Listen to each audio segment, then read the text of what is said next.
La NASA prépare sa mission la plus audacieuse, mais des experts préviennent que cela pourrait mal tourner. Est-ce le pari le plus risqué de l'humanité, ou un tournant décisif ? Bonjour, je suis Josh, et dans l'épisode d'aujourd'hui de The Infographics Show, nous allons révéler la véritable raison pour laquelle la NASA renvoie des personnes sur la Lune en 2022. Artemis a été la répétition générale, un vol sans équipage conçu pour tester la capsule Orion dans des conditions extrêmes avant de risquer des vies humaines. La mission a été un succès technique. La capsule s'est mise en orbite autour de la Lune, est revenue et a améri dans le Pacifique. Les communiqués de la NASA étaient de marche jubilatoire. Mais lorsque les équipes de récupération ont hissé la capsule sur le pont de l'USS Portland, les ingénieurs ont pu examiner de plus près le dessous du vaisseau spatial, et les célébrations ont été écourtées. Le bouclier thermique, essentiel pour protéger l'équipage durant la rentrée atmosphérique, était en mauvais état. Celui d'Orion est fabriqué avec l'Avcoat. Il est conçu pour se consumer lorsque la capsule pénètre à nouveau dans l'atmosphère terrestre, se sacrifiant pour protéger ce qui se trouve à l'intérieur lorsque la capsule entre dans l'atmosphère. À 40 000 km/h, la friction génère des températures allant jusqu'à 2700 degrés Celsius. L'Avcoat est censé se carboniser, se transformer en gaz et emporter la chaleur loin du vaisseau. C'est une couche sacrificielle sur Artemis, elle ne s'est pas seulement carbonisée, elle s'est brisée. Des morceaux du bouclier, parfois grands comme des assiettes, s'étaient détachés. C'est l'écaillage. Au lieu d'une surface lisse, le bouclier évoquait un paysage lunaire criblé de cratères. De profondes cavités sont apparues là où le matériau avait cédé, contrairement au modèle qui prévoyait que la couche carbonisée resterait attachée. Et cela met en évidence une faille fondamentale que la NASA choisit d'ignorer. L'enquête a révélé le coupable, la conception elle-même. À l'époque d'Apollo, les boucliers thermiques étaient faits en injectant du matériau dans une structure en nid d'abeille. C'était laborieux, mais la structure maintenait le matériau en place. Si une cellule se fissurait, la fissure s'arrêtait à sa paroi. Pour Orion, afin d'économiser du temps et de l'argent, la NASA est passée à une architecture en bloc. Il fabriquait de grands morceaux d'Avcoat et les collait sur la structure, mais la nouvelle formulation était moins perméable que l'ancienne. Sous l'effet de la chaleur, du gaz s'est accumulé dans le matériau, et Dante, ne pouvant s'échapper, a provoqué l'explosion de morceaux du bouclier qui se sont détachés du vaisseau. Ce défaut était lié à la conception du matériau. Dans une culture d'ingénierie normale, la solution serait évidente. On conçoit un nouveau bouclier, on retourne à la planche à dessin, on corrige le problème, et on en construit un nouveau. Et ensuite, on le teste à nouveau. Sans équipage. Mais la NASA ne fait pas cela. Ils poursuivent une stratégie que des experts qualifient de mort certaine. Le bouclier thermique d'Artemis II n'est pas seulement similaire, il serait même pire selon certains. L'Avcoat, cette fois, est plus épais et moins tolérant que celui utilisé sur l'Artemis I qui a échoué. Remplacer le bouclier prendrait des années. Il faudrait démonter la capsule et repousser la date de lancement à 2027 ou 2028. Et dans le climat politique actuel, un retard de 2 ans est considéré comme inacceptable. Donc la NASA a fait un choix. Ils vont voler avec le bouclier défectueux. Ils ne réparent pas le matériel, mais changent la façon de le piloter et ont modifié la trajectoire de rentrée. Ils prévoient de faire entrer la capsule avec un angle plus faible, une rentrée surélevée, en espérant répartir la chaleur différemment. Cela permettrait de maintenir des températures suffisamment basses pour empêcher le matériau d'exploser. Ils essaient en fait de contourner un défaut matériel en modifiant leur façon de voler. Et pour un ancien astronaute, cela ressemble à un cas terrifiant de déjà-vu. Le docteur Charlie Camarta, ex-astronaute ayant volé après la catastrophe de Columbia, s'est exprimé sur ce sujet. Il connaît les conséquences quand la NASA accepte un défaut.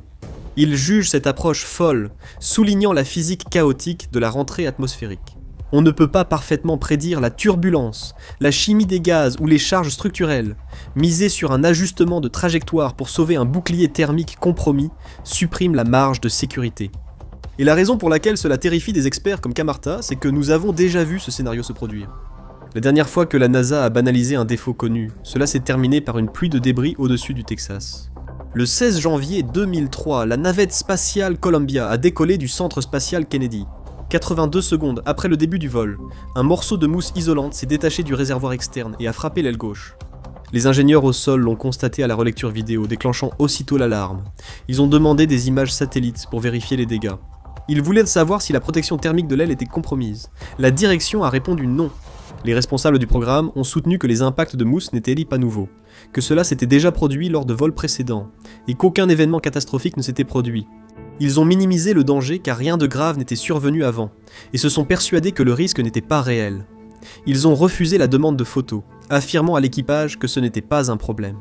16 jours plus tard, Columbia s'est désintégré au-dessus du Texas, tuant 7 astronautes lors de la rentrée atmosphérique. Lorsque ce minuscule morceau de mousse a percé un trou dans le bord d'attaque de l'aile, des gaz surchauffés se sont engouffrés, faisant fondre la structure de l'intérieur vers l'extérieur. Et les parallèles avec Artemis II sont glaçants. Un défaut connu dans le système de protection thermique, des preuves de dommages réels, dès Artemis I. Le risque reste jugé acceptable. Les responsables de la NASA assurent qu'il existe une solution de secours. Sous la couche d'Avcoat se trouve une peau en fibre de carbone. Ils pensent que même si le bouclier se fissure et s'effrite, la peau tiendra suffisamment longtemps pour ramener l'équipage à la maison. Ils misent tout sur la redondance. Mais la redondance est censée servir en cas d'urgence. Elle ne devrait pas faire partie du plan de vol principal. Si votre plan A suppose que le bouclier peut céder mais que le plan B nous sauvera, vous êtes déjà en difficulté. Des organismes de sécurité indépendants et le comité consultatif de sécurité aérospatiale ont exprimé leurs inquiétudes, mais il est difficile de freiner l'élan du programme. La fusée est prête, la capsule assemblée, les communiqués rédigés. Pourquoi la pression du lancement l'emporte-t-elle sur l'instinct de réparer un bouclier thermique fissuré? La réponse se trouve à des milliers de kilomètres de la Floride, à Pékin.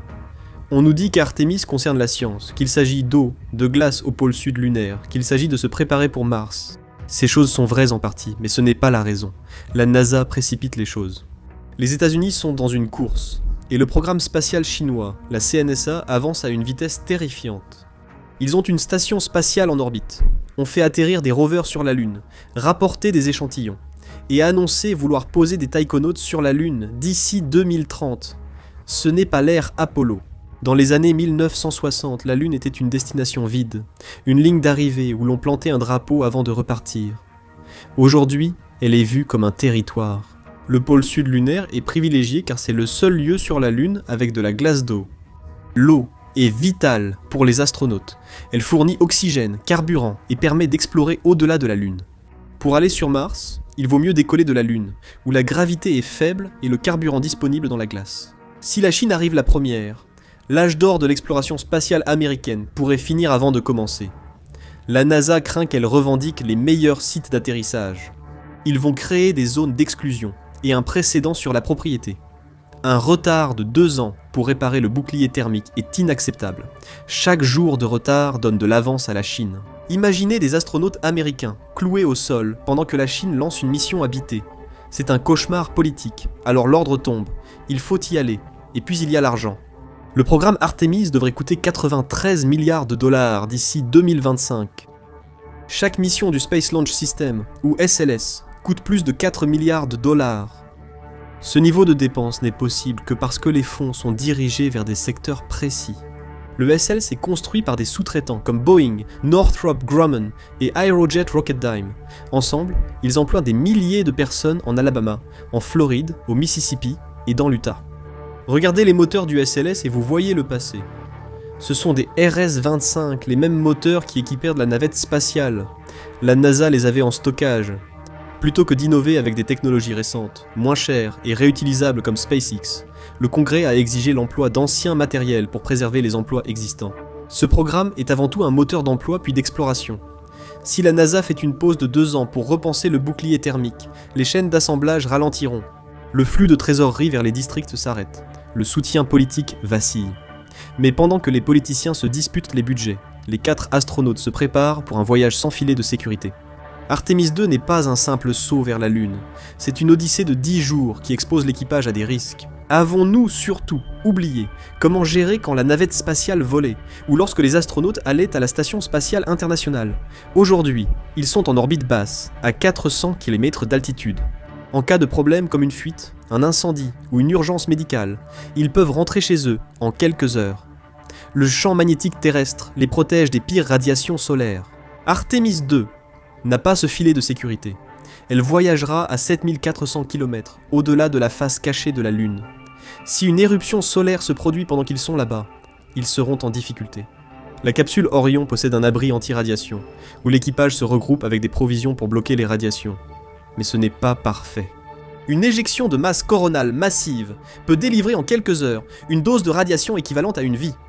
Lors d'Artemis I, le rayonnement a causé des dysfonctionnements électriques dans les systèmes informatiques de la capsule. Des particules énergétiques ont inversé des bits dans la mémoire des composants électroniques. Cela s'est produit une 20aine de fois. La NASA dit avoir corrigé le logiciel sans modifier le matériel. Le niveau de radiation reste inchangé. Le Soleil connaît une forte activité en approchant le maximum solaire, sans aucun vaisseau de secours. Après l'allumage des moteurs pour l'injection translunaire, plus de retour en arrière, la gravité prend le relais. Si le système de survie faillit, il suffoque. Si le moteur tombe en panne au retour, il dérive dans l'obscurité à jamais. Tous les systèmes d'Orion doivent fonctionner. Or, ils ont déjà eu des problèmes, surtout avec le système de survie. Dysfonctionnement sur Artemis 1. Anomalie de batterie imprévue. Bouclier thermique défectueux. L'équipage, conscient des risques, les accepte comme partie intégrante de leur métier. Mais il y a une différence entre les risques imprévus de l'exploration spatiale et piloter du matériel déjà connu pour ses problèmes. La NASA est jugée trop prudente par ses détracteurs, surtout face à SpaceX. Pourtant, voici la vérité étrange. Malgré cette culture de prudence, les astronautes pilotent toujours des machines aux défauts connus. Ils sont frileux face aux risques en ce qui concerne la paperasse, les procédures et la bureaucratie. Mais face aux grands risques existentiels comme le bouclier thermique, les radiations ou les fusées à point de défaillance unique, ils semblent détourner le regard. Le groupe d'experts enquêtant sur le bouclier thermique ne l'a pas jugé sûr. Ils ont mis à jour les modèles et affirmé mieux contrôler l'ablation, selon leur dire. Le changement de trajectoire atténue le risque. L'atténuation n'est pas une solution, c'est un pari. Ils comptent sur un outil d'indication de fissure, une simulation logicielle qui essaie de prédire où le bouclier va se fracturer. Mais les critiques soutiennent que l'outil est simpliste. Ils supposent le matériau uniforme alors que les propriétés de la couche carbonisée changent toutes les 2 secondes durant la traversée de la capsule dans l'atmosphère. Les partisans de la NASA, dont l'ancien astronaute Dr Danny Olavas, reconnaissent que le bouclier présente des anomalies et ne fonctionne pas encore comme prévu. Le plan est de miser sur le changement de trajectoire. Pourquoi ? Parce que l'alternative serait d'admettre qu'après 15 ans et près de 100 milliards de dollars, le programme SLS et Orion n'est toujours pas prêt. Annuler ou retarder indéfiniment Artemis 2 serait un coup fatal pour l'architecture actuelle de la NASA. Ce serait admettre que le secteur commercial mené par SpaceX a réellement dépassé l'agence gouvernementale. SpaceX construit Starship, un vaisseau entièrement réutilisable en acier inoxydable qui pourrait théoriquement accomplir la mission Artemis pour une fraction du coût. Si Artemis 2 échoue ou reste au sol longtemps, le Congrès pourrait stopper le programme et acheter des vols à SpaceX. Pour les milliers d'ingénieurs et gestionnaires aérospatiaux liés au SLS, cela pourrait signifier perdre tout leur travail. La pression de lancer est aussi forte en interne qu'en externe. Ils doivent prouver que le système fonctionne, même s'il tient à peine debout. Le vrai drame, ce n'est pas le décollage, c'est le moment, 10 jours plus tard, où l'équipage entre dans l'atmosphère à 32 fois la vitesse du son, les ingénieurs prieront. Si ça échoue, les gros titres s'écriront d'eux-mêmes. La NASA a ses raisons, mais valent-elles le coût humain ? Quand le compte à rebours atteindra 0, nous le saurons. Découvrez l'explication minute par minute de la catastrophe de la navette Challenger ou cliquez sur cette vidéo.